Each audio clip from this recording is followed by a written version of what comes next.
만난 지 20년째예요. 올해 12월 연말이 되면 만 20년이 돼요. 20년이 되는데 참 금방 지나갔어요. 금방 지나갔고, 또한 여기까지 인도해 주신 주님께 감사를 드려요. 사실상 이제 은퇴 예배예요. 제가 은퇴 이임 예배면서 은퇴 예배예요. 무엇보다도 하나님께 감사하고, 또한 함께 해주시면서 부족한 저를 신뢰하고 따라해 주신 여러분들의 감사를 드려요. 말씀을 전하기 전에 여러분들에게 부탁을 드려요. 여러분의 생명을 위해서, 여러분의 구원을 위해서요. 오늘도 장로님 기도하시면서 목사가 하나님의 사자라 기도했어요. 그리고 하나님의 사자가 전하는 말씀을 들을 수 있게 해달라고 그랬어요. 여러분, 목사가 강단에 그 직을 갖고 설 때는 하나님의 사자요. 그러면 그가 선포하는 말씀은 하나님의 말씀인 거예요. 입술로는 하나님의 사자라고 하고 그가 전하는 말씀은 듣지 아니하면 결국 뭐예요? 하나님의 이 보내신 하나님을 대적하는 거예요. 여러분들의 구원을 위해서 부탁하는 거예요. 아따 목에 그만해가지고. 아니요, 그게 하나님께서 정하신 교회를 이끌어 가시는 방식이 돼요. 가장 귀한 구원을 이루듯 성도들을 살리고 사탄으로부터 막아내고 그렇게 이끌어가는 방식이 하나님의 사자를 보내서 말씀을 보내시고 전하게 하시고 통치케 하시는, 지리하게 하시는 방식이기 때문이에요. 듣든지 아니 듣든지 상관없어요. 비웃어도 상관없어요. 그것이 하나님의 방식이에요. 입술로는 하나님의 사자라 하고 생의로서는 거부하는 오류에 빠지지 아니할 수 있기를 바라요. 그리고 지난주도 얘기했지만 어떤 목사님이 오실지 모르지만 천사가 오지 않아요. 여러분이 아무리 기도해도 예수님이 직접 오셔서 이 교회에서 목회하시지 않아요. 사람을 보내실 거예요. 사람을 보내세요. 똑같이 먹어야 되고 똑같이 잠자야 되고 똑같이 감정이 있고 똑같이 똥 싸는 사람, 힘들면 흔들리고 신뢰해 주면 더 열심히 할 수 있는 사람이 와요. 혹 기도해 보세요. 예수님이 직접 오셔서 해주세요. 잊지 마시고 하나님의 원리를 따라 신앙생활 하십시오. 그것을 벗어나거나 그것을 무너뜨리지 마십시오.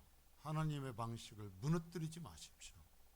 그것이 내가 살아남는 방법이에요. 제가 보면서 정말 마지막 가슴이 아프고 더 일찍 떠나도록 한 것은, 여러분들 정말 요한계시록 제가 설교를 하면서 새벽에 강해 설교를 해요. 나오신 분들은 알죠. 제가 순서대로 해나가요. 신약만 계속하면 지루하면 구약하고 순서를 왔다가 하면서지만은 제가 순서대로 해나가요. 그런데요, 이번 금요일 날 마지막 새벽 기도를 드리는데 새벽 기도할 때 본문이 어디였는지 아세요? 성경이 1189장이에요. 장수로 1189장. 그런데 요한계시록 매끈 22장 마지막 단락이었어요. 이건 조종할 수도 없어요. 장난질 할 수도 없어요. 정말 하나님께서 어떠한 상황 속에서 저에게 강하게 제 속에 역사하시며 여기까지다. 하나님께 저에게 여기까지다 라는 어떠한 신호를 주셔서 제가 거침없이 저의 정료를 선언했었죠. 그러나 하나님께서 성민교회를 사랑하시는 것은 여기까지가 아닐 것으로 믿습니다. 자, 여러분 보세요. 예수 믿으셔야 돼요. 신앙생활 하다 보면 직분을 받으면 자기가 교회의 주인이 되려고 그래요. 그래서 나 때문에 상처를 받고 힘든 영혼들이 있으면 뭐라고 그러는 줄 아세요? 떠나라는 거예요. 당신 때문에 힘든 사람이 있어요. 그러면 나는 이 교회를 지킬 거예요. 그러면 떠나라고 해요. 그들이 떠나야죠. 제가 주의 사자로서 강단에서 분명히 얘기합니다. 그건 사탄의 짓이에요. 절대 하나님의 사람은 그런 말을 할 수 없어요. 그래요. 제가 기도하고 겸손히 노력하며 살피겠습니다. 이게 직분자의 태도죠. 여러분, 예수를 믿으십시오. 십자가 안에 있기를 바랍니다. 그리고 결코 이 교회에 더러운 것이 들어서지 못하게 하십시오. 자, 여기에 오늘 말씀 한번 따라하죠. 진실로 하나님의 아들이십니다. 자, 여러분 보세요. 박정희 대통령이 새마을운동을 시작하면서 마을마다 아침이면 울려 퍼지게 한 노래가 있었어요. 그 노래가 뭐였죠? 잘 살아보세. 새벽에 잘 살아보세. 잘 살아보세. 날마다 잘 살아보세라는 노래가 동네마다 울려 퍼지면서 잘 살아보자는 그래서 잘 살아보자는 세뇌 비슷한 교육을 했어요. 자, 모든 사람이 쌀밥을 먹게 될 거라고 그랬어요. 여러분, 그러면 쌀밥 먹지? 아니요. 쌀밥을 어떻게 먹어요? 그런데 박정희 대통령이 됐어요. 모든 사람이 다 쌀밥 먹게 될 겁니다. 심지어 집집마다 자동차가 있는 세상이 올 겁니다. 그건 환상이었어요. 어떻게 날마다 쌀밥을 먹을 수 있고 집집마다 자동차, 동네에 자동차가 한 대도 없는데, 자, 그러나 그 당시 많은 사람이 굶주리고 있는 상황에서 잘 살게 해주고 마음 놓고 먹고 살게 해준다는 말은 유신 독재까지도 받아들이게 만들었어요. 쌀밥을 먹을 수 있다면, 그래 자동차를 우리 집에서 굴릴 수 있게 된다면 독재도 괜찮다 이게. 심지어 사람들을 잡아 가두고 설사 어떤 사람이 죽어도 괜찮다 그랬어요. 그만큼 먹고 사는 건 중요한 일이었어요. 먹고 산다는 것이 충족되지 않는 곳에서는 사실 이것만큼 크게 와닿는 문제가 없죠. 방송에서 저 아프리카의 그 아이들 얘기를 하죠. 팔에 이 띠를 가지고 이 건강을 측정하잖아요. 그러면서 노란색이 오면 생명이 위태롭다라는 상황인데 엄마에게 그 이야기를 할 수가 없습니다. 영양실조로 눈이 실명해 가는데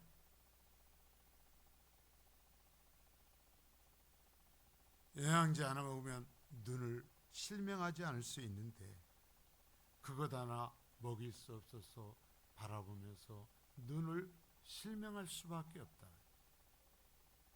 여러분, 먹고 사는 것만큼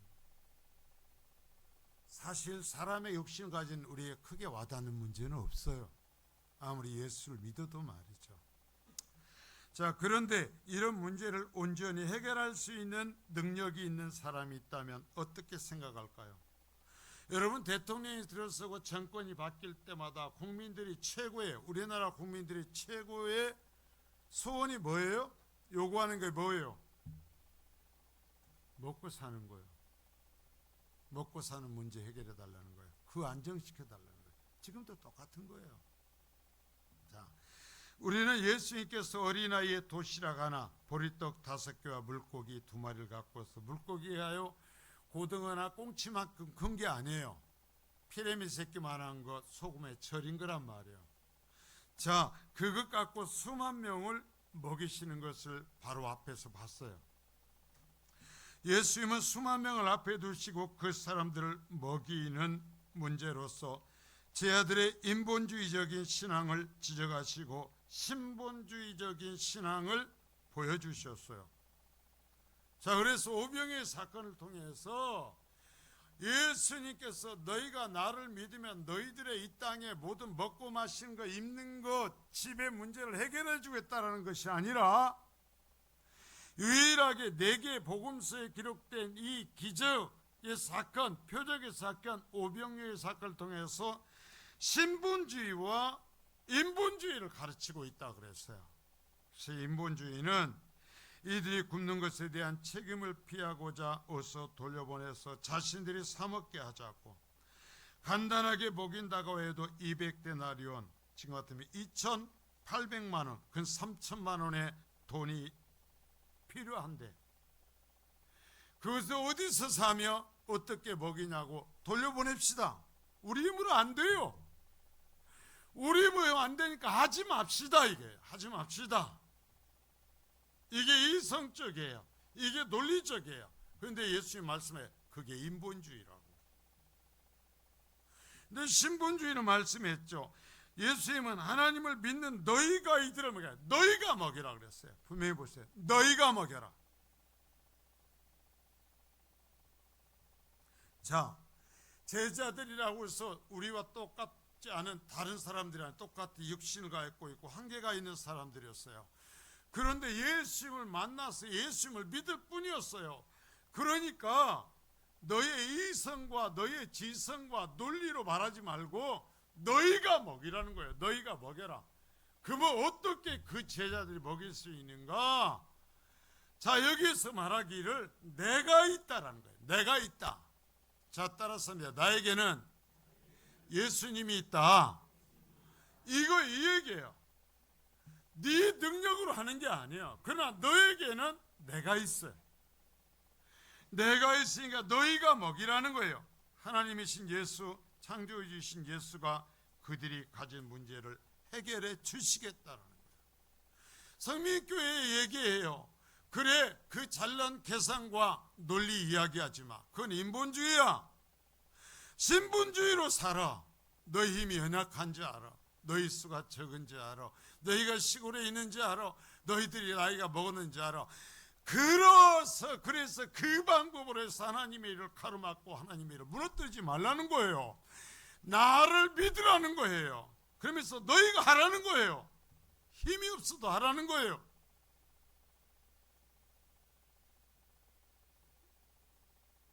제가 떠나면서 가장 챙겨야 되는 사람이 우리 박영규 김호임 선교사님인데 제가 입이 안 뚫어서 아직까지 전화를 못했어요. 오늘은 해야 돼. 근데 우리 집 정집사님 오신 거 보니까 우리 카톡 올라오고 오는 것을 보고 아마 여기서 선교사님이 아신 것 같아요. 제가 오늘 여기서 떠나는 거예요. 자, 여러분 보세요. 하나님이 하라고 주시는 일은 하나님이 하시겠다고 하는 거예요. 너희가 믿음만을 가지라는 거예요. 너희가 나를 믿으라는 거예요. 내 뜻에 순종하라는 거예요. 그러면 일은 내가 한다라는 거예요. 이게 신본주의예요. 내가 있다라는 거예요. 나를 믿으라. 내가 창조주라는 거예요. 여러분, 여러분의 힘으로 무슨 일을 할 수 없어요. 여러분이 얼마나 열심히 있어서 그 많은 영혼들 구원해냈어요? 아니요. 여러분들의 믿음과 재물이 있어서 여기까지 이뤘어요? 아니요. 하나님이 아셨어요. 때로는 희한한 사람들의 마음을 움직이시고 어떠한 것을 이용하시면서까지도 여기까지 오신 거예요. 하나님은 그렇게 하셔요. 자, 여러분, 여기에서 민중이 아닌 하나님을 선택하라 그랬는데요. 민중은 사람들의 인기와 환호를 선택하지 말라는 거예요. 특별히 제가 직분자들에게 마지막 얘기해요. 사람들 쳐다보지 마요. 직분을 받는다라는 것은 목사의 직의 일부의 권한을 위임받는 거예요. 위임해 준 거예요. 그러면 목사가 해야 되는 것처럼 하라는 거예요. 여러분 멋대로 하면 안 돼. 직분자들, 우리 장로님들 명심해요. 목사가 하지 말라면 하지 말아야 돼요. 그것이 내 계산하고 달라도 성경에 어긋나지 않으면. 사람들에게 환호받으려고 하지 말라는 거예요. 제가요 마지막까지도 성경 순서 하나도 안 받고 그대로 해요. 자, 사람은요 사람에게 인정받고 싶어요. 사람의 박수를 받고 싶어요. 그러면 성교회에서 직분자들이 그러고 목사가 그러면 성도들 다 죽여요. 사람은 편안한 것을 원해요. 사람은 이제 여기까지다라는 것을 듣고 싶어요. 누구라도. 그러나 교회는, 목사는, 직분자들은 유일한 기준인 잣대를 항상 얘기해야 돼요. 하나님의 말씀을 항상 얘기해야 돼요. 그러면 안 돼요. 잘하신 줄 알아요. 잘 훈련받은 줄 알아요. 믿음이 좋은 줄 알아요. 헌신하신 줄 알아요. 그러나 여기서 무너지면 안 돼요. 그러나 여기서 벗어나버리면 모든 것이 헛것이 돼요. 우리의 기준은 이 말씀뿐이에요. 예수 그리스도뿐이에요. 다시 우리를 통해야 돼요. 더 열심히 해야 돼요. 목사님, 장로님, 다른 교회는 우리처럼 안 해요. 우리는 그보다 더해요. 안다고요. 예수님은요 우리가 한 것보다 더 지독하게 했어요. 나를 위해서 죽으셨거든요. 그러니까 끝까지 사람의 완호나 사람의 말, 사람에 비교하지 않고 하나님께만 맞춰야 돼요. 이것을 여기에서 오병이어 사건 뒤에서 예수님은 가르치는 거예요. 직분자들이 사람에게 맞추고 사람을 안고 일을 하면 사람들에게 칭찬받습니다. 인정받습니다. 그러나 명심하세요. 하나님은 모른다 하실 겁니다.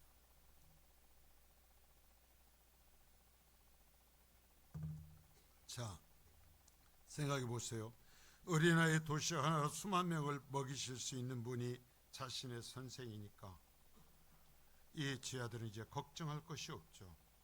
오병이어 사건을 본 사람들의 마음 어땠을까요? 이들은 이때만큼은 예수님을 다윗 왕위를 이을 분으로 생각한 것으로 여겨져요. 마태복음에는 나타나지 않지만 이러한 생각이 요한복음에는 잘 나타나 있어요. 야도 오락가락하는 것이 저 닮았나 봐요. 자, 제가 읽겠어요. 요한복음 6장 14절에서 15절 잘 들으세요. 그 사람들이 예수께서 행하신 이 표적을 보고 말하되 이는 참으로 세상에 오실 그 선지자라 하더라. 그러므로 예수께서 그들이 와서 자기를 억지로 붙들어 임금으로 삼으려는 줄 아시고 다시 혼자 산으로 떠나가시니라. 자, 오병이어 사건이 있은 뒤에 먹을 것이 없는데 어린아이의 도시락 하나로 몇만 명을 먹이고도 남는 걸 봤어요. 자기들이 싸고 집어넣고 그렇게 다 하고도 남는 것을 봤어요. 그러니까요, 이 예수가 왕이 되면 먹을 것이 해결되잖아요. 입을 것이 해결될 거 아닙니까? 그러니까 어떻게 해야 돼요? 이 예수를 놓치면 안 돼요. 뭐 해야 돼요? 왕으로 세우면 되는 거예요. 예수가 왕이 되면 먹는 문제에 쌀밥 먹을 수 있고 집집마다 자동차 굴릴 수 있게 된다니까요. 그러니까 뭐라고 그래? 억지로 예수님을 자신들의 임금 삼으려고 했다라는 얘기예요. 억지로 임금 삼으려고 했다. 자, 오병이어의 사건을 본 우리는 예수님을 억지라도 임금으로 세우려고 했죠. 예수님이 기적으로 먹여주신 떡과 물고기를 맛본 사람들은 예수님을, 자, 신명기 8장 15절을 제가 읽을게요. 네 하나님 여호와께서 너희 가운데 네 형제 중에서 너희를 위하여 나와 같은 선지자 하나를 일으키시리니 너희는 그의 말을 들을지니라. 자, 모세가 나와 같은 선지자, 이건 메시아를 얘기하는데요. 그분을 하나님께 세우실 거라 그랬어요. 세우실 거라고 그랬는데 이스라엘 백성들은 다 알았어요. 모세가 말한 나와 같은 선지자가 메시아라는 걸 알았어요. 그래가지고 다른 거 예수님이 가르친 말씀 때문이 아니라 오병이어의 사건을 보고서 이야, 저런 능력을 보니까 모세가 말했던 메시아구나. 왜요? 모세가 함께 할 때 만나가 내렸고 메추라기가 내렸고 바위를 터뜨려 물을 내서 먹였잖아요. 그런데 말 한마디로서 어린아이의 도시락 하나 갖고 몇만 명을 먹이고도 남는 그러한 우리의 필요를 채울 수 있는 사람이니까 모세가 말했던 그 메시아다라고 생각을 했다라는 얘기죠. 자, 그런 생각을 하고서 무리가 예수님을 억지로라도 임금으로 세워서 그래서 자신들을 지배한 로마를 쫓아내고 자신들의 문제를 해결해 주시기를 간청하려 했던 거죠. 자, 이러한 상황에서 예수님이 하신 건 뭐야? 예수님 어떻게 하셨어요? 자, 오늘 14장 22절서부터 23절입니다. 자, 같이 읽습니다. 시작. 예수께서 즉시 제 아들을 재촉하사 자기가 무리를 보내는 동안에 배를 타고 앞서 건너편으로 가게 하시고 무리를 보내신 후에 기도하러 따로 산에 올라가시니라.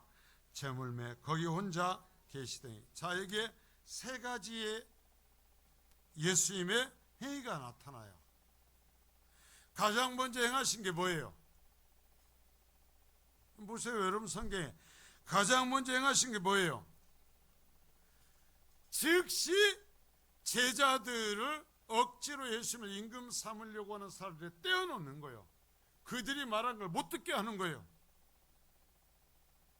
자, 사람들이 세상이 환호하고 사람들이 박수 치면 제자들에게 할 거예요. 자, 봐라, 너희들 나 잘 믿어. 온 세상 사람들이 나한테 박수 치잖아. 나 임금 삼으려고 오잖아. 까불지 마. 내 말 죽도록 충성해 할 텐데, 예수님은 여기에서 즉시라고 했어요. 즉시. 그들이 이런 그릇된 행위를 시작하자마자 예수님은 금방 제 아들을 재촉하셔. 재촉해. 빨리 가. 이들에서 빨리 떠나. 자, 즉시 재촉하사. 여러분 성경에다 표를 해놓으라고요. 첫째, 즉시 재촉하셔서 제 아들을 먼저 보내버렸다. 왜? 무리가 하는 말 들으면 죽어요. 예수님은 그런 일을 하러 오시지 않았어요. 이 무리가 하는 말 듣고 제 아들에게 여기서 헛된 이 배가 부르고 풍성이 나고 교만해지면 제자들 멸망해요. 그러니까 쫓아보내버리는 거예요. 자, 두 번째 한 게 뭐였어요? 무리를 보내버려요. 우리 임금 되어 주세요. 당신이 모세와 같은 그분이잖아요. 당신이 메시아잖아요. 우리의 임금 되어 주소서. 우리의 왕 되어 주소서. 여러분이 나한테 나의 왕 되어 달라고 했으면 내가 그냥 으스대면서 해줬을지도 모르는데 예수님이 그러시는 거예요. 우리의 임금 되어 주소서. 그러니까 어쨌다고 그래요? 여기에서 그 무리들을 보내버려요. 가라 이거예요. 쓸데없는 소리 하지 마. 쓸데없는 소리 하지 마. 한번 따라서 합니다. 쓸데없는 소리 하지 마. 자, 여러분 성도들, 특별히 중직자들 이 말에 명심해요. 내가 올라가지 않아야 될 것, 올라가라고 하는 소리에 듣고 화나면 죽어요. 예수님에서 무리의 소리를 듣고 왕이 되려고 했으면 메시아가 안 되는 거예요. 사람의 환호에 귀를 기울이고 하나님의 말씀을 놓쳐버리면 멸망하는 거예요. 보내버려요. 쓸데없는 소리 하지 마라. 가라 이거예요. 가라. 여러분, 목사는 제가 목회하면서 볼 때 애로운 길이에요. 왜? 제 본성을 보고 알아요. 저도요, 칭찬이 좋아요. 박수 쳐주는 게 좋아요. 그런데 하나님 말씀 제가 얘기했죠. 10계명에 긍정적으로 해라 하는 것이 몇 개라고요? 2개고 8개는 뭐예요? 하지 말아요. 그러면 얘기했죠. 하나님 왜 이렇게 부정적이에요? 그러니까 그 말씀 따라서 설교하는 것이 힘들어요. 안 들으려고 그래요. 그래도 그 말씀 전해야 돼요. 왜 그렇게 하냐고 그래요. 장로님들, 권사님들 하나님 말씀대로 하면 제가 단언합니다. 성도들에게 환영받는 것보다 눈을김을 받을 겁니다. 잘났어 정말. 은관이 하라고 그래. 잡아요. 그게 아니거든요. 아닌 것을 얘기하니까 그들을 보내버려요. 떠나가라. 상관없어. 당신들 없어도 돼. 가. 목사와 중직자들은 때로는 그릇된 소리를 할 때 가라고. 당신 없어도 돼.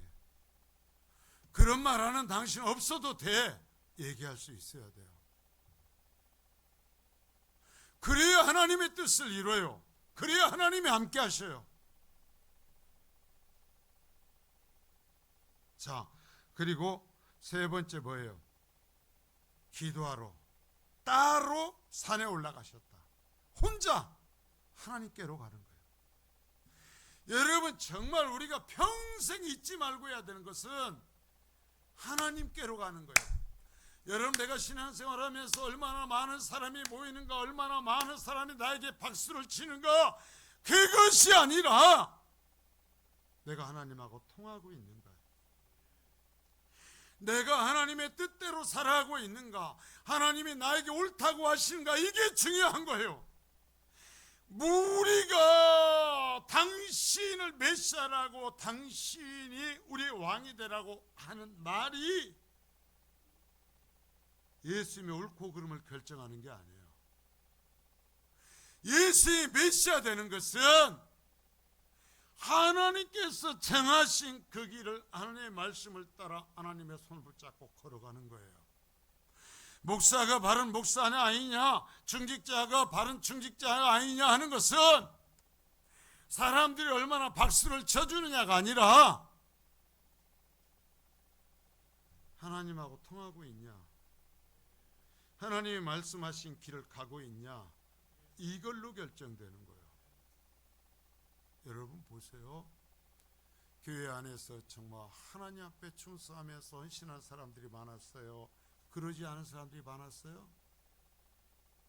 정말 교회가 교회사적으로 볼 때 하나님 앞에 깨어서 바른 교회 시대가 길었습니까? 아니면 암흑고 같은 시대가 길었어요? 죄송하지만 깨어서 하나님의 교회와 같은 사명을 감당했던 교회 시대는 극히 짧았고, 그 엄청난 교회 중에서 하나님의 뜻을 따라 깨어서 죽도록 하나님의 나라에서 하나님과 마주치면서 일을 해온 교회의 수는 극히 적었어요. 그래도 그들을 통해서 하나님이 일을 하신 거예요. 우리가 원해야 되는 건 그거요. 제가 늘 얘기했잖아요. 우리만은 편하지 말자고, 우리만은 그러지 말아보자고, 우리만은 진짜 하나님의 교회를 한번 세워보자고. 제가 언제 여러분 돈 많이 주고 여행 보내주고 먹을 것 사달라고 제가 쫓아다니면서 그런 적이 있어요? 제가 부탁했던 거 있잖아요. 우리만은 편해보지만 편하지 말자고, 우리만은 하나님의 일 해보자고, 우리만은 거룩해 보자고. 그러면 급하지 않아도 10년 20년이면 이 지역에서 성민교회 나오겠다고 사람들 몰려올 거라고 제가 했잖아요. 그걸 위해서 제가 목사의 집까지 걸고 정말 사람이 주인 되지 않는 교회 한번 만들어 보자고 제가 몸부림쳤잖아요. 그 결정은 여러분들이 했어요. 그 앞은 제가 그 꿈을 놓고 하나님 때 하나님께서 네가 내 앞에서 그 꿈은 여기까지다, 여기까지다. 그러면 제가 그 꿈을 내려놓으면 제 사명이 여기서 끝나는 거니까 다른 사명을 이루실 분이 오셔야 되겠죠. 자, 여러분 보세요.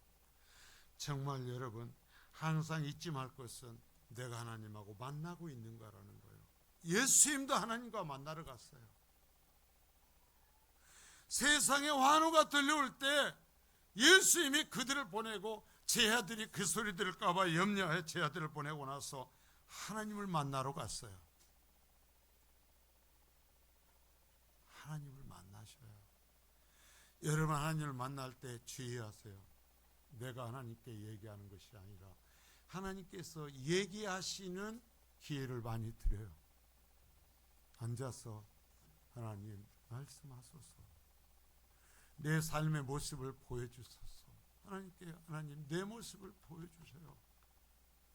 내가 결정한 것이 옳은지 그런지, 내가 가는 길이 옳은지 그런지 하나님 말씀해 주세요.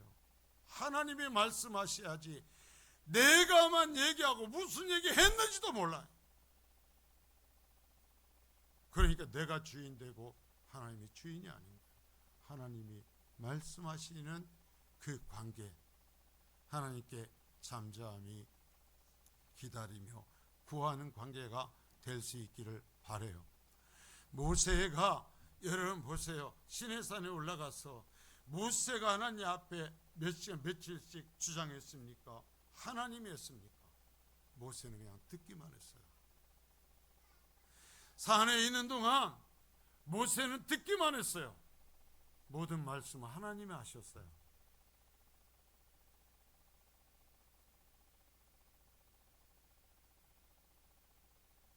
자, 여러분 신앙의 진정한 위기가 언제일까요? 하나님의 뜻대로 살아가는데 어려움이 생기는 것이 위기요. 자, 내가 하나님의 뜻대로 살려고 하는데 내 속에서 무엇이 일어났든지 환경에서 어떤 것이 일어났든지 그 하나님의 뜻대로 살지 못하게 되는 것이 위기요. 가난한 것이 위기 아니요. 그것도 어려움이죠. 병이 드는 것이 진정한 위기가 아니요. 그것도 어려움이 있지만 내가 하나님의 뜻대로 살지 못하게 되는 것이 위기요.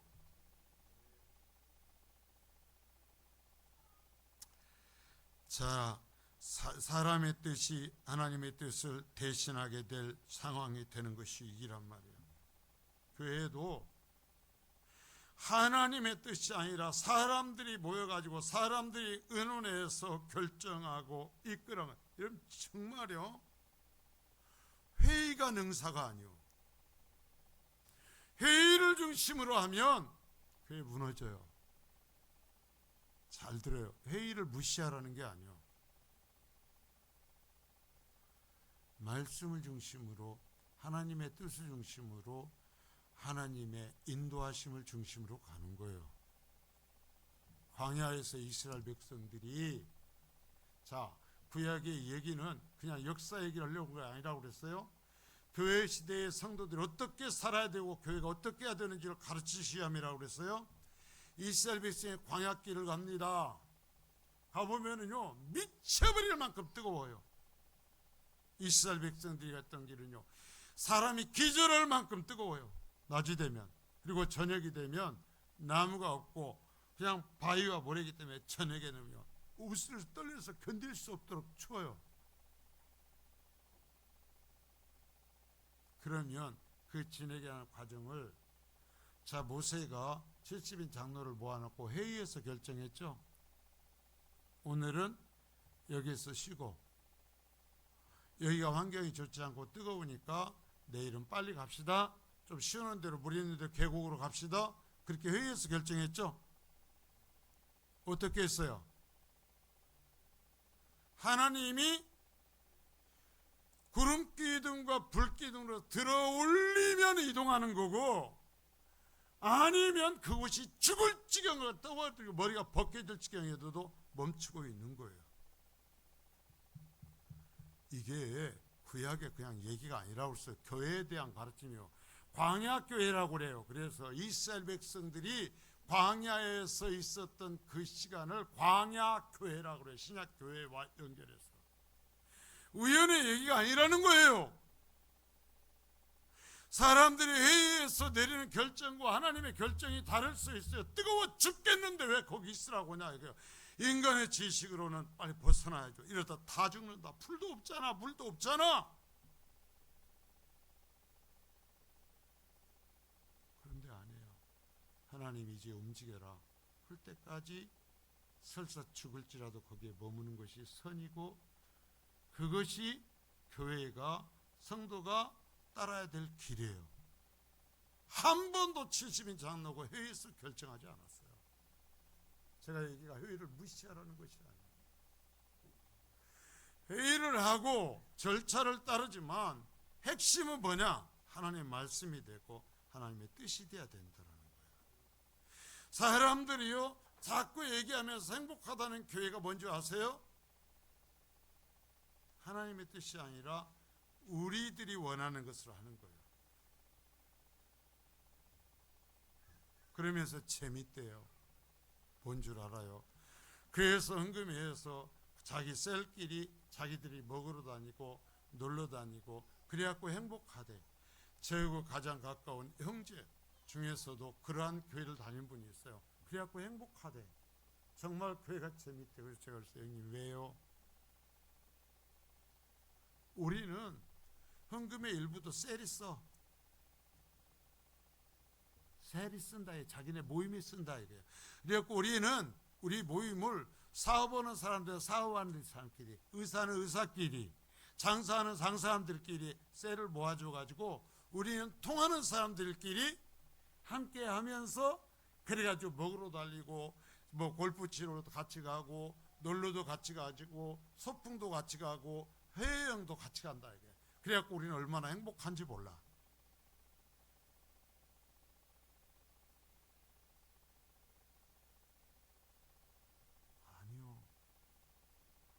아니요.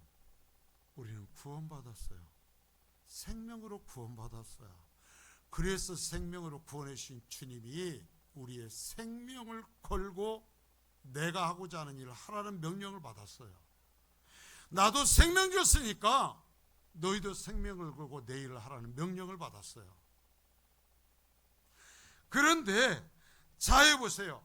이 사람들의 뜻이 하나님의 뜻을 대신하는 상황이 오는 것이 신앙의 최고의 이기다 이거예요.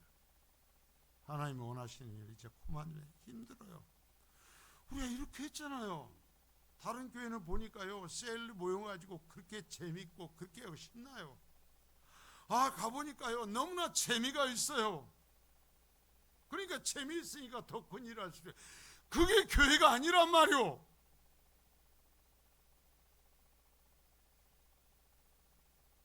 하나님 말씀의 길을 따라가는 것은 우리가 육신이 원하는 길과 반대 길이에요. 반대의 길이에요. 최고의 이기는 사람의 뜻이 하나님의 뜻을 대신하게 되는 상황이 되는 거예요. 자, 얘기했잖아. 메시아로서 십자가를 지시는 길보다 왕이 되어서 능력으로 환호받는 길이 좋잖아요. 그렇게 해서 이스라엘 백성을 잘 먹고 잘 살게 하고 자가용 하나씩 타게 하고 쌀밥 먹게 해주는 것이 더 좋게 보이잖아요. 그래요, 안 그래요? 그런데 그들 내버려 두고 그 병자 고치지 않고 십자가 지러 간다고 그런 멍청이가 어디가 있어요?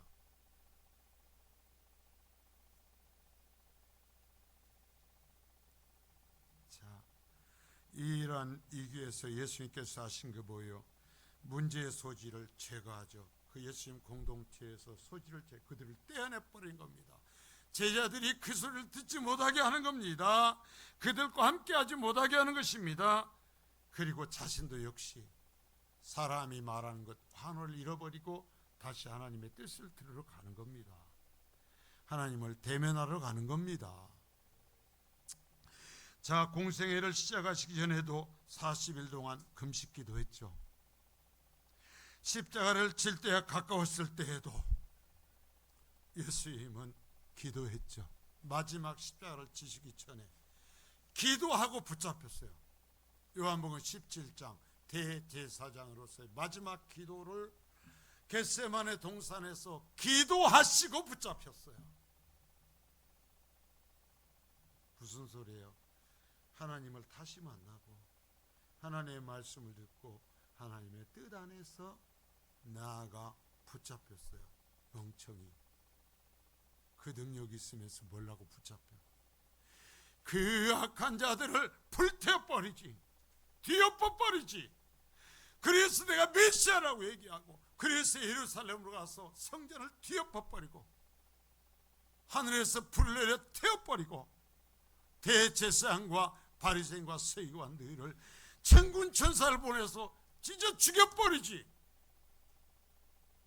왜 지가 죽어? 왜 자기가 죽어? 여러분, 대제사장이 죽어서는 우리 죄가 용서받지 못해요. 바리새인과 서기관들을 죽여서는 우리가 구원받지 못해요. 자신이 죽으셔야 우리가 구원받는 거예요. 그래서 바보가 되고 멍청이 같지만 하나님을 만나고 십자가를 지러 가시는 거예요. 그 길을 놓치는 것이 신앙의 최고의 위기요. 그 길을 놓치는 것이 성도가 가장 두려워해야 될 일이요. 여러분, 바쁘고 일이 많을수록 하나님을 만나세요. 꼭 시간 저는 교회 와서만 하는 것이 아니에요. 일하면서도 할 수 있어요. 걸어다니면서 하나님 앞에 설 수 있어요. 제발 하나님을 만나세요. 믿는다고 직분을 얘기하는데 목사가 볼 때 하나님을 만난 기억이 없는 사람들이에요. 하나님이 없어요. 자신은 기도했다고 뭐 했다고 하는데 열매를 보면 알거든요. 열매를 보면 알아. 기도하고 그렇게 열심히 했으면 여러분, 내가 죽어도 내가 짓밟혀도 그 일을 무너뜨리지 못해요. 성도들을 죽이려 하지 않아요. 왜요? 예수님께서 그들을 위해서 십자가에 달리셨는데 내가 어떻게 그 짓을 해요? 열매로 안다니까. 나를 죽이기 위해서 전화해야 되고, 나를 죽이기 위해서 만나서 음모를 꾸미고, 너 같은 거 필요 없으니 떠나라. 여러분, 분별하셔야 돼요. 명심해야 돼요. 하나님의 뜻이, 나를 위해서 이루고자 하신 뜻이 무너지는 것이 최고의 위기요. 능력이 있냐 없냐, 오병이의 기적을 일으킬 수 있냐 없냐, 몇만 명을 먹여 살릴 수 있냐 없냐, 세상의 모든 병자를 고칠 수 있냐 없냐가 문제가 아니라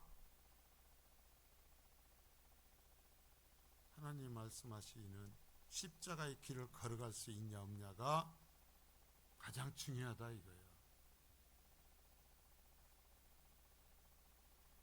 자, 여러분, 우리가 그럼 뭘 보는가? 이 세상을 살아가면서 앞에 신본주의와 인본주의인데, 그러면 성도는 무엇을 보는가? 예수님께서 먼저 보낸 제 아들은 아마도 오병이어의 저녁밥을 먹었어요.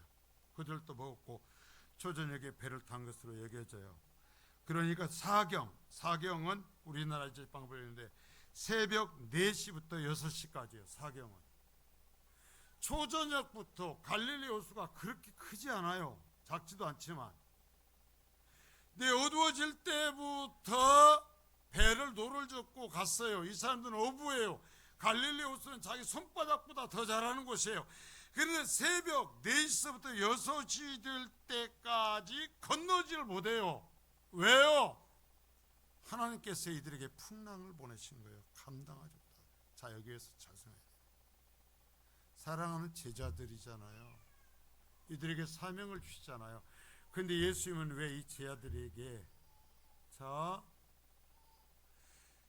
예수님을 임금 삼으려고 하는 그 무리들의 말을 듣고 떼어내신 그 제자들을 갈릴리 호수에 넣어놓고 왜 그들의 능력으로 넘어설 수 없는 풍랑을 만나게 하셨는가? 이게 중요해요. 왜 그 풍랑을 만나게 하시는가? 사랑하지 않아서요? 미워해서요? 내 뜻을 모르는 나쁜 놈들이라고 화가 나서요? 아니다 이거예요. 아니에요. 자, 여러분, 이 제 아들 입장에서는 이전에 풍랑을 만났을 때는 예수님께서 배 안에서 주무시고라도 계셨는데 이번에는 계시지도 않아요. 바로 몇 시간 전에는 하늘에 있는 것이라도 따올 것처럼 여겨졌어요. 그러나 불과 몇 시간 후에는 아무것도 해결할 수 없는 위기를 맞고 있어요. 스승 선생님도 계시지 않고 자기들 생명도 지킬 수 없는 상황을 맞았어요.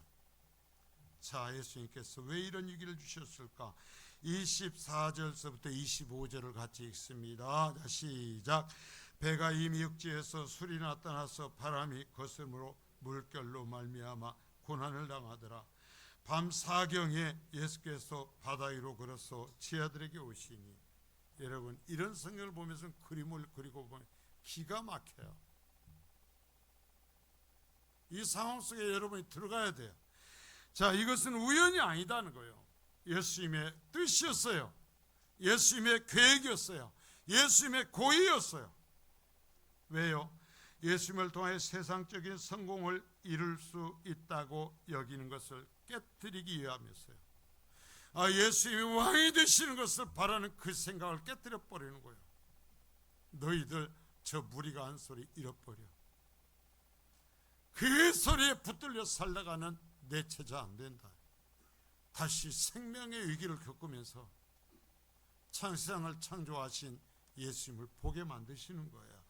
자, 예수를 통하여서 먹고 입고 사는 것을 해결하게 되었다고 여기거나 이제 왕이 되셔서 자신들의 명예와 평안을 누리게 되었다고 생각하는 순간, 내가 할 만큼 했으니까 이제부터는 평안을 누리고 이제는 행복을 누리고 이제는 일상에서 힘든 일 겪지 않아도 내가 이제는 이 땅에서 행복 만땅의 어떤 신앙의 길을 가겠다고 생각하는 순간, 예수님은 이들에게 풍랑을 보내셔서 그것이 예수님의 뜻도 아니요 예수님의 제자들이 붙들고 살아가야 하는 것이 아님을 깨닫게 하시는 거예요.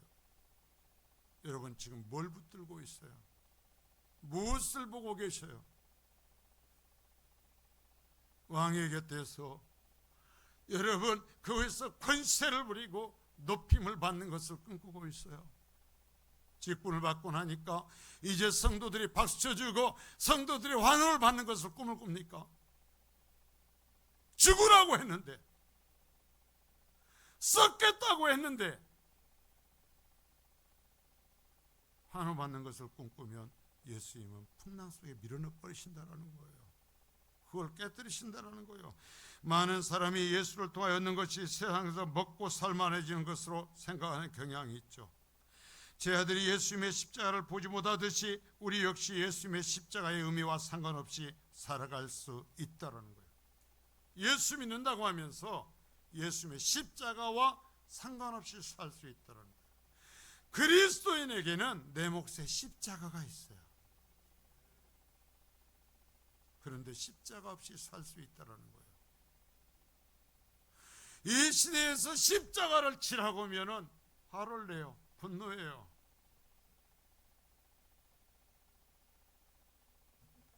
우리가 예수님을 통하여 얻으려는 것도 그 제자들이 원하는 것이 아닐까요? 풍랑을 맞아야 정신을 차릴 생각하지 마시고 제자의 길을 가십시오. 자, 믿음은 현실적인 거예요. 자, 믿음은 상상이 아니에요. 풍랑 속에서 죽을 지경인 이들 앞에 희한한 풍경이 벌어지죠. 한 사람이 배도 견디지 못하게 미쳐 날뛰는 무리를 사람이 걸어와요. 태어나면서부터 갈릴리 호수에서 살았던 이들이에요. 그런데 이 풍랑을 견뎌내지 못하는데 사람이 그냥 그 풍랑 속에서 걸어서 오는 겁니다. 자, 14장 26절서부터 27절입니다. 제자들이 그가 바다 위로 걸어오심을 보고 놀라 유령이라 하며 무서워하여 소리지거늘 예수께서 즉시 이르시되 안심하라 나니 두려워하지 말라. 얼마나 귀하고 재미있는 단락인지 몰라요. 자, 이제 죽게 됐습니다. 예수님도 없습니다. 그래요. 공포에 떨고 있는데 귀신이 걸어오는 거예요. 사람은 그런 바다를 걸어올 수 없죠. 그러니까 귀신 온다. 그러니까 예수님께서 잡으세요. 즉시, 재밌어요 성경이. 즉시 귀신이라 얘기하자 예수님이 바로 말씀합니다. 안심하다. 나야, 나다 이거예요. 여러분, 하나님은요 성도가 죽을 지경이 되었을 때 떠나지 않으셔요. 즉시 말씀하세요. 즉시 나야. 아니, 지금 죽는다니까. 풍랑 때문에 죽어요. 그런데 사람을 죽일 수밖에 없는 그 풍랑을 예수님이 그냥 걸어오는 거예요. 배가 없어도 돼. 자, 예수님이 뭘 얘기하는 거예요? 예수님이 이 땅에서 이루신 일을 제 아들에게 맡기실 거예요. 여러분, 예수님만 그 풍랑에서 이기고 견디시는 것이 아니에요. 살아남는 것이 아니에요. 예수님의 제자가 되면 사람이 감당하지 못하는, 사람이 죽을 수밖에 없는 풍랑도 굴복시킬 수 있을 거예요. 성민교회가 예수님이 걸어가신 길을 걸어가면 어떤 것이 와도 그것을 딛고 걸어갈 수 있을 거예요. 여러분들이 예수님의 제자로서의 삶을 살기로 작정하면 죽을 수밖에 없는 상황이 되어도 그것을 주무르면서 건너갈 수 있을 거예요. 주의 말씀에 즉시 나야, 나. 왜 풍랑이 꼼짝 못해? 여러분, 왜 풍랑이 꼼짝 못해요? 만드신 분이잖아요. 이 풍랑을 일으키시는 분이잖아요. 풍랑의 주인이냐 내가 주인이지? 갈릴리 호수가 너희를 만들었냐? 내가 만들었지. 갈릴리 호수에 너희 생명이 좌우되냐? 내 손에서 좌우되지. 지금 그 얘기요. 누구를 믿어요? 예, 정말 여러분 예수를 믿습니까? 자, 여러분 28절 31절 너무 재밌어요. 이 부분에 자 읽습니다. 시작. 베드로가 대답하여 이르되 주여, 만일 주님이시거든 나를 명하사 무리로 오라 하소서. 오라 하시니 베드로가 배에서 내어 무리로 걸어서 예수께로 가되 바람을 보고 무서워 빠져가는지라 소리질러 이르되 주여 나를 구원하소서 하니 예수께서 즉시 손을 내밀어 그를 붙잡으시되 믿음이 작은 자여 왜 의심하였느냐. 자, 여러분 이 말씀을 여러분 평생 잊지 마세요. 제가 여러분에게 전하는 마지막 이 부분의 말씀입니다. 죽어도 잊지 마세요. 이 말씀 붙들고 살아가세요. 자, 보세요. 베드로가 나다 라고 말씀하시니까요, 베드로가 얘기합니다. 주님, 당신이에요? 자, 베드로가 어부예요. 이 갈릴리 호수에 살았어요. 얼마나 많은 사람이 갈릴리 호수에 빠져 죽었는지 알아요. 이 풍랑이 있는 바다를 사람이 걸을 수 있어요, 없어요? 걸을 수 있어요, 없어요? 여러분, 여기에서 교회에 대해서 가르친다니까요. 성도에게 가르친다니까요. 베드로가 얘기합니다. 주여, 만일 당신이 진짜 주님이시라면, 그러니까 만일 당신이 정말 창조주시라면, 만일 당신이 갈릴리 호수를 만드셨다면, 만일 당신이 갈릴리 호수를 지금 주관하고 계신다면, 모든 주권이 당신께 있다면 나를 명하여 무리로 오라 하소서. 베드로하고 여러분하고 저하고 똑같이 육신을 가진 사람이에요. 똑같은 사람인데 베드로가 여기서 믿음을 구해요. 당신이 창조주시라면 내가 지금까지 몇 시간을 돌을 쳐도 건너가지 못하고 죽을 지경이었지만 당신이 나에게 이 무리를 걸으라 하면 나도 당신처럼 걸을 수 있을 겁니다. 자, 보세요. 나도 당신처럼 걸을 수 있을 겁니다. 여러분 써놔, 거기다가. 나도 당신처럼 걸을 수 있을 겁니다. 내가 예수님이 될 수는 없어요. 내가 예수님이 될 수는 없어요. 그릇된 소리 하지 말고요. 그러나 예수님이 가지신 권세와 능력이 나에게 주어질 수 있어요.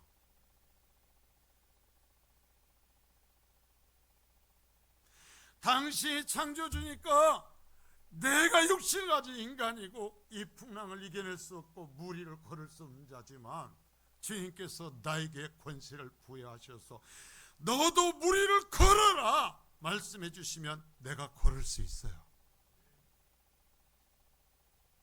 베드로가 무리를 걸어요, 못 걸어요? 걸어요. 보세요. 오라, 그렇게 해라.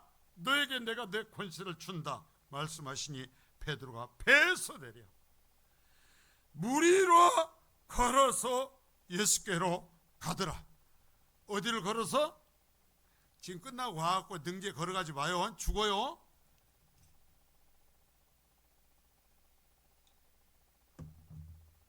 예수님께서 오라 하시면 능지에 걸어가. 예수님께서 베드로가 그 믿음을 보일 때 예수님께서 말씀하십니다. 걸어라. 무리로 내려와서 나처럼 걸어라. 여러분, 교회는요 예수님처럼 걸어가는 거예요. 안 되는 길이에요. 할 수 없는 길이에요. 그러나 예수님이 하신 길을 따라가는 거예요. 예수님이 말씀하신 길을 걸어가는 거예요. 그러면 내가 능력이 없어도 육신을 갖고 있어도 풍랑이 있는 무리로도 걸어갈 수 있는 게 교회예요. 그게 성도요. 과학적으로 계산하면 걸을 수 있어요, 없어요? 비중이 얼마니까, 자, 무리 위에 사람의 무게가 되고 발바닥 면적이 얼마가 되니까 계산하면 퐁당 빠진다. 빠져서 물을 먹으면 몇 분 안에 꼬르륵 간다. 과학적으로는 그래요. 여러분, 회의를 하면 걸을 수 있어요, 없어요? 없어요. 안 돼. 그러나 예수님이 권세를 주시면 무리도 걸을 수 있어요. 자, 이상하게 듣지 말아요. 예수님의 제자가 되고 예수님의 교회가 되고 예수님의 사람이 되어서 예수님의 뜻을 따라서 충성할 때 예수님께 권세를 주시면 그 사람은 세상에 감당치 못하는 사람이 된다 이거예요. 바울사도 그렇게 얘기했잖아요. 무리도 걷는다니까요. 지금까지 그 풍랑이 나를 공개하고 나를 죽이는 풍랑이었지만 이제부터 내가 그 풍랑을 짓밟고 걸어간다니까요. 사탄의 머리도 짓밟고 걸어간다니까요. 자, 그런데 베드로에게 갑자기 무엇이 없어지고 무엇이 보여요? 자, 예수님이 안 보여요. 예수님을 잃어버려요. 창조주신 예수님을 잃어버렸어요. 그리고 뭘 봤어요? 보세요. 본문에 30절에 뭘 봤다고 그랬어요? 바람을 봤어요. 풍랑을 봤어요. 여러분, 성도에게도요, 교회에게도 세상에 어려움이 있어요, 없어요? 있어요. 풍랑이 있어요, 없어요? 지금도 풍랑이 일고 있어요. 근데 예수님을 볼 때는 걸어갔어요. 그것이 굴복했어요. 그런데 예수님을 놓쳐버리고 풍랑을 보는 순간, 교회가 논리적이 되는 순간, 교회가 과학적이 되는 순간 빠져버려요. 교회는 무너져버려요. 성도는 무너져버려요. 자, 바람을 보는 순간 빠져가는 거예요. 왜 빠질 일을 애당초 시작했습니까? 애당초 배에 있었으면 됐지. 예, 맞아요.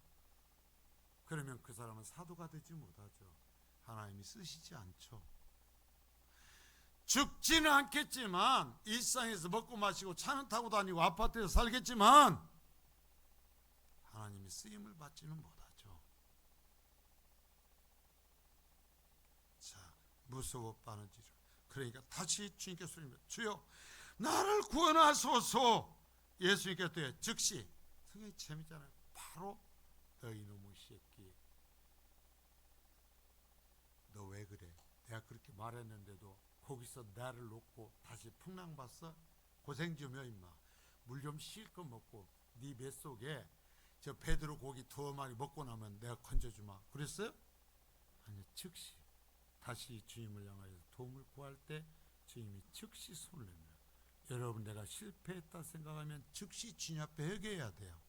즉시 기도해야 해요. 그러면 주님이 따지지 않아요. 너 이전에 왜 그랬어? 안 해요. 내가 회개하면. 저도 목회를 하면 사람들과의 어떤 섭섭함이 있고 아픔이 있어도요, 그 사람들이 어쨌든 참이든 거짓이든 저에게 와서 목사님 잘못했어요 그러면 제가 2번 다시 당신 왜 그랬어요? 말한 적 없어요. 왠 줄 아세요? 내가 하나님 앞에 거짓거리 하면서 살거든요. 하나님이 나에게 너 왜 그랬어 따지면 저 아무것도 못하거든요. 제가 누구에게도 당신 그때 왜 그랬어? 한 적이 없어요. 주님도 그러신단 말이에요. 즉시 손을 내밀어 그를 붙잡으시며 이르시되 뭐라고 그랬어요? 믿음이 적은 자야 왜 의심했냐? 뭘 의심한 거예요? 예수님이 창조주이신 걸 의심한 거예요. 예수님이 신이신 것을 의심한 거예요. 예수님 앞에서 예수님보다 풍랑이 크다고 생각해 버린 거예요. 교회가 무슨 일을 하자고 할 때 논리적으로 얘기합니다. 과학적으로 얘기합니다. 우리 힘이 안 돼요. 우리 능력이 안 돼요. 제가 여러분 성민교회를 하나님께서 사랑하신 그 이야기들을 했잖아요. 우리가 못하고 제가 보고 와서 뱅뱅뱅뱅뱅뱅 돌고 있으면 아마 제가 알아요. 선교사님이 제 설교를 지금 또 들을 거예요. 지금 예배 하나쯤 들으면 제가 거짓말이면 박영희 선교사님, 김호희 선교사님이 저를 인정하지 않겠죠. 제가 대답을 못하고 와요. 그러나 오고 와서 제가 새벽에 여기서 기도하면서 그것을 내 가슴에 보고 뱅뱅 톱니다. 주여, 여리고 성이 무너지듯이 저것이 해결돼야 되는데 우리의 힘으로 안 돼요. 내가 우리 힘이 안 되니까 성민교회 말도 못해요. 그러나 그것은 이루어야 되잖아요. 그러면 다른 군사들을 보내서 그것을 빼앗아 주시더라 이거예요. 그걸 이루어 주시더라 이거예요. 자에게 말씀해요. 왜 의심했냐? 내가 창조주라는 것, 내가 이 풍랑도 죽어난다라는 것, 내가 너희를 선택했다라는 것, 내가 너희를 나의 제자로 삼아 말씀을 전하게 하려 한다는 것을 왜 의심했냐? 여러분, 성민교회가 하나님의 교회라는 것을 의심하지 말란 말입니다. 성민교회 이 땅에 세우신 것은 배불리 먹고 다른 사람보다 떵떵거리면서 살라는 것이 아니라 허리를 동여매고 세상 것을 포기하며 하늘의 영광을 받았기에 하나님의 영광을 위해서 살라고 부르셨다는 것을 잊지 말라는 겁니다. 그래서 부족하고 연약하지만 이 세상에서 하나님의 손이 되고 하나님의 주권을 드러낸 존재가 되고 하나님이 쓰시는 교회가 돼야 된단 말입니다. 제가 늘 그 얘기했잖아요. 우리 좀 그렇게 해보자고. 너무나 쉽게 변질되고 이단을 이단이라 말하지 못해요. 그릇된 것을 그릇되다 말하지 못하는 것이.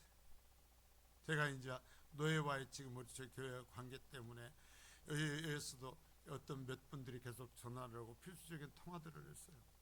제가 그러면서 자신 있게 얘기했어요. 제가 교회에서도 노예에서 했던 것과 똑같이 합니다. 노회장님, 목사님, 제가 노예에서 제 일신의 문제를 갖고 무슨 소리 한 거 봤습니까? 그런 것을 그러다고 하고 바르게 살아야 된다고 얘기한 것밖에 없지 않습니까? 예.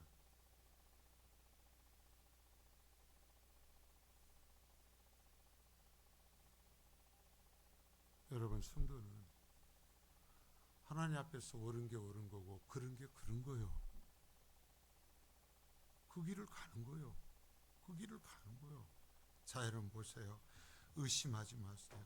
주여 만일 주시어든 나를 변화하사 무리로 오라 하소서. 주님 말씀하세요. 주님 나를 선택하셨습니까? 나를 구원하셨습니까? 그리고 나에게 하나님의 뜻을 이루도록 누군가 교회와 인간들이 모이는 교회와 인간들이 중에 하나인 그 거룩한 성도들을 위해서 성도를 통해서 하나님의 나라를 이루실 것인데 하나님 우리 교회를 사용하소서, 우리 가정을 사용하소서, 나를 사용하소서라고 얘기하라는 거예요. 그러면 주님께서 와라. 그리해라. 내가 너를 들었으리라. 와라 말씀하실 때 그 쓰임받는 거룩한 성도들이 될 수 있기를 바랍니다. 주인 오병이의 사건 이후에 이 풍랑의 사건을 통해서 얘기하는 거예요. 뭘 보냐? 오병이의 떡 먹었다라는 얘기 그만해. 그들이 나를 예수님을 임금 삼으려고 했다는 소리, 그딴 소리는 하지도 마라.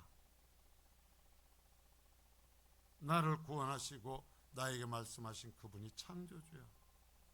나에게 그분이 이루시고자 하는 일을 맡기셨어. 그래서 나는 육신을 갖고 있지만 주님을 바라보면서 주님이 걸어가신 길을 갈 거야. 근데 그 길이 말이야 보통 힘든 게 아니야. 죽음의 길이야. 십자가의 길이야. 빠지는 길이야. 절대로 사람의 이성으로 갈 수 없는 길이야. 사람의 계산을 못 가는 길이야. 풍랑이 일어난 물 위를 걸어가는 것과 똑같은 길이 성도가 걸어가야 되는 길이거든. 자, 따라하세요. 풍랑이 이는 물 위를 걷는 것처럼 걸어가는 것이 예수를 믿는 길이다. 예, 얼마나 영광이요. 그래서 아무도 갈 수 없는 길을 성도는 가는 거예요. 아무도 갈 수 없는 길을 주님의 제자는 갈 수 있는 거예요.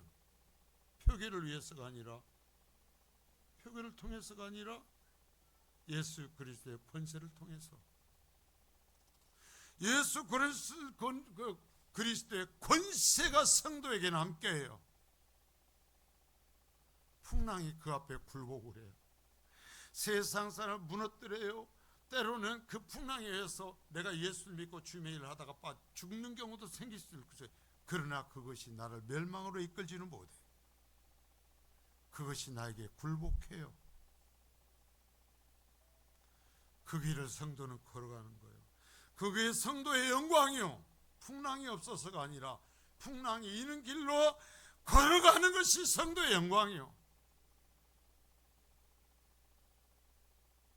자, 그러면 어떤 예수님은 여기서 말씀하시면서 이제 자신이 어떤 예수인지를 다시 가르쳐요. 우리가 어떤 예수를 믿어야 되는지. 게네사렛 땅으로 가셔서 나온 사람들의 병을 고쳐주셨죠. 자, 34절부터 36절입니다. 자, 시작. 그들이 건너가 게네사렛 땅에 이르니 그곳 사람들이 예수이신 줄을 알고 그 근방에 두루 통제하여 모든 병든 자를 예수께 데리고 와서 다만 예수의 옷자락이라도 손을 대게 하시길 간구하니 손을 대는 자는 다 나음을 얻으니라. 도대체 왜 이야기가 연결이 될까요? 예수께서 게네사렛 땅에 이르시자 많은 사람이 예수, 이미 많은 기적을 일으키시고 오병이의 기적을 일으키시는 분 줄 알아봤어요. 여러분들 예수님을 아십니까? 여러분 예수님에 대해서 들으셨습니까? 여러분 예수님을 아십니까? 그분이 나를 구원하셨고 그분이 나의 구주가 되시려 원하신다는 것을 여러분 아십니까? 소문 들었으면 뭐해? 알면 뭐해? 그에게로 가야지. 가야 회복이 되지.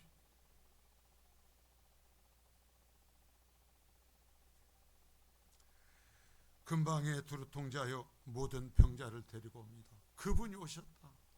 그분이 오셨다. 병이 들었어도 가자. 무슨 병이 들었어도 그분께로 가자. 자, 다만 예수의 옷가에라도 손을 대게 해주시길 원했어요. 당신 하나님이십니다. 당신의 옷가에만 손을 대도 나는 나음을 받을 수 있습니다. 여러분 예수님을 그렇게 믿어요? 여기는 이스라엘 자손들이 아니에요. 그런데도 예수님을 메시아로 알고 창조주로 알고 그 권세를 알고 나와서 옷가만이라도 나를 만져달라는 까지는 구하지도 않아요. 예수님 당신의 옷가만이라도 만질 수 있게 해주세요. 자, 그런데 이게 전부가 아니에요. 여기서 우리가 또 봐야 되는, 더 높게 봐야 되는 거 있어요. 이들이 알았던 예수가 어떤 분이었어요? 이들은 예수가 초자연적인 능력을 갖추신 분이신 것을 알았어요. 이들은 예수께 나가면 자신의 문제가 해결될 줄 알았어요. 그러나 예수님은 이들에게 자신의 존재를 알리시고 이들이 하나님이 예비하신 구원을 얻게 되기를 바라셨어요. 여러분, 예수님의 소문을 알고 배웠다고 하는 그것이 아니라 예수님은 예수님을 믿고 구원에 이르시기를 원하셔요. 구원을 받아야 돼요. 자, 이후에 이들은 예수님을 떠나가요. 이들은 예수님을 십자가에 매달라고 소리쳐요. 여러분, 예수님을 자신의 병이나 고치고 먹을 것이나 해결할 수 있는 분으로 생각하였기 때문에요. 자신의 영원한 문제의 죄를 해결하시고 영생을 주실 하나님의 아들로 믿지 않았기 때문에요. 말씀으로 생을 창조하신 그분으로 알아보지 못했기 때문에요. 나 예수님을 믿어요. 예수님의 권세를 알아요. 내가 방언을 받았어요. 예언을 받았어요. 내가 은사를 받았어요. 그런데 십자가의 사랑과 죄를 용서하신 은혜를 바로 믿지 못한다. 제 얘기를 하나님과 하지 못한다라는 거예요. 제 얘기를 예수님과 하지 않는다라는 거예요. 제 얘기하자고 하면 짜증을 내요. 제가 참 하나님 앞에 감사했던 게 제 형님 하나뿐인 형님의 큰딸이 전주에 살아요. 이놈이 저하고 사실 나이도 많이 차이 안 나요. 50대 중반이니까. 얘기하면서 저하고 얘기하다가 웃으면서 이런 거예요. 작은 아빠, 요새는요 교회에서 제 얘기하면요 다 싫어요. 너 교회도 그냥? 네, 목사님 제 얘기하면요 성도들이 다 싫어요. 예수님하고 얘기할 때 제 얘기 안 하면 무슨 얘기할 거예요?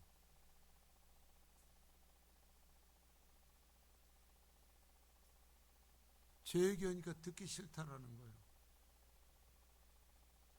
제 얘기 그만하라는 거예요. 우리는 날마다 죄를 지으면서 날마다 주님께 반역하면서 자, 내가 믿는 예수는 어떤 분이신가? 나는 왜 예수를 믿는가? 예수를 하나님의 아들로 인정하시나요? 예수가 내가 죄인에게 오셨습니까? 나는 죄를 용서받기 위해서 나왔습니까? 먹을 것이 문제가 되어서 나왔다면 먹을 것이 생기면 예수님을 떠나고 병 고침의 문제였다면 병이 나오면 떠나요. 귀신 들려서 오면 귀신 쫓겨나면 지멋대로 살아요.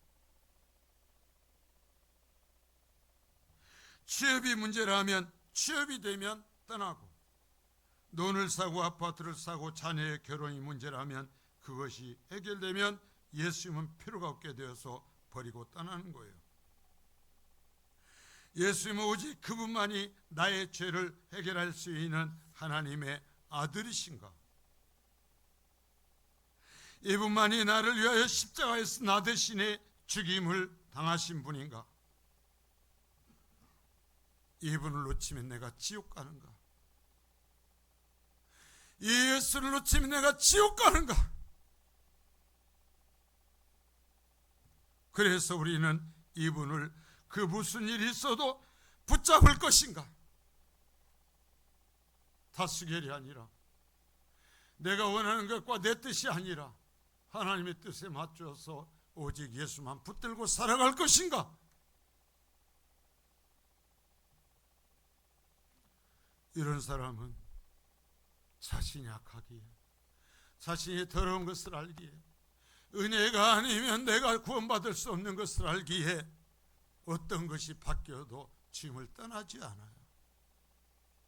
주님을 구해요.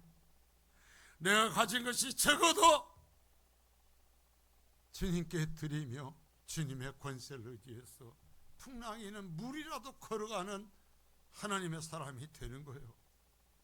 아무리 시골에 있고 사람이 적고 나이가 많은 사람들이 모인 교회라도 이런 교회는 세상을 굴복시키며 그 정말 하나님의 뜻을 이루어가는 하나님의 주권을 누리는 교회가 되는 거예요. 그 교회의 증거가 성민교회였어요. 변질되기 이전에 성민교회였어요. 제가 변질되었다는 말을 여러분 기분 나쁘게 듣지 말아요. 달라요. 완전히 달라져 버렸어요.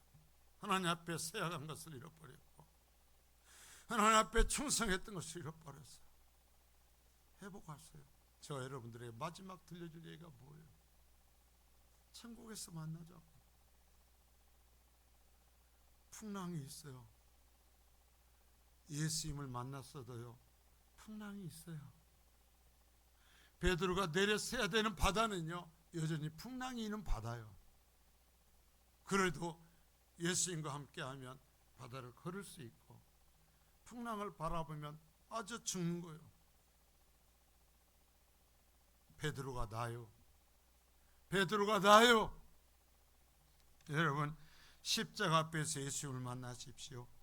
육신의 문제를 해결하시는 분으로서가 아니라 내 병이 든 걸 고쳐달라고 옷자락이라도 만져달라고 하면서 매달리는 그런 신앙이 아니라 내가 악하기에 하나님의 은혜가 아니면 구원받을 수 없어서 하나님께 두 손 벌리고 하나님, 정말 예수님 나를 불쌍히 여기시고 이제 주님 바라보며 풍랑이 있는 바다를 건너서 창조주이신 주님과 함께 일하는 사람이 되게 하소서 기도하며 쓰임받는 교회요 성도가 될 수 있기를 바랍니다. 말씀의 결론이요, 우리는 오늘 또 예수님을 만나요. 그럼 어떤 예수님을 만나는가? 오직 예수를 바라보세요. 기준이 예수님이어야 돼요. 사람이 아니요. 사람이 아니요. 예수님이어야 돼요. 말씀해야 돼요. 유일한 계시, 유일한 계시. 하나님이요 직접 오셔서 안 하신다니까요. 말씀을 통해서 하나님이 자신을 드러내신다니까요. 그런데 말씀 따르라고 한다고 싫어하고, 예수를 하나님의 아들이요 나의 죄 문제를 위해서 오신 분을 만나셔야 돼요. 내 죄 문제를 해결하기 위해서 오신 분.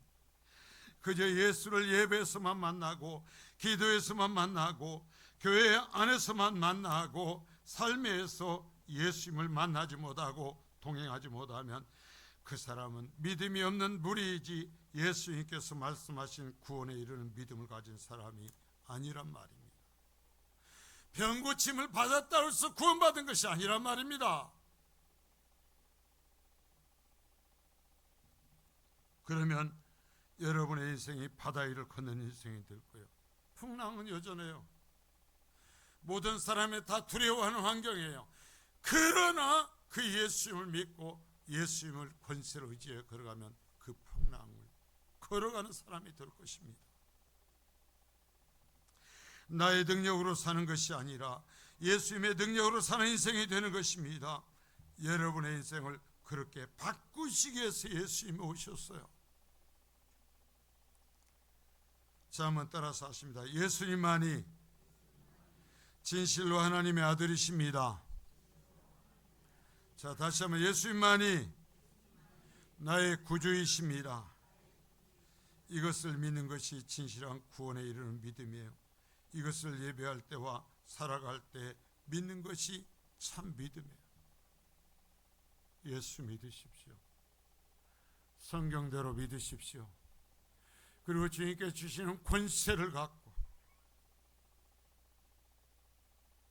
나를 집어삼키는, 교회를 집어삼키는, 성도들을 무너뜨리는 풍랑을 짓밟고 걸어가는, 그것을 통제하며 걸어가는 교회요 성도가 될 수 있기를 축복합니다.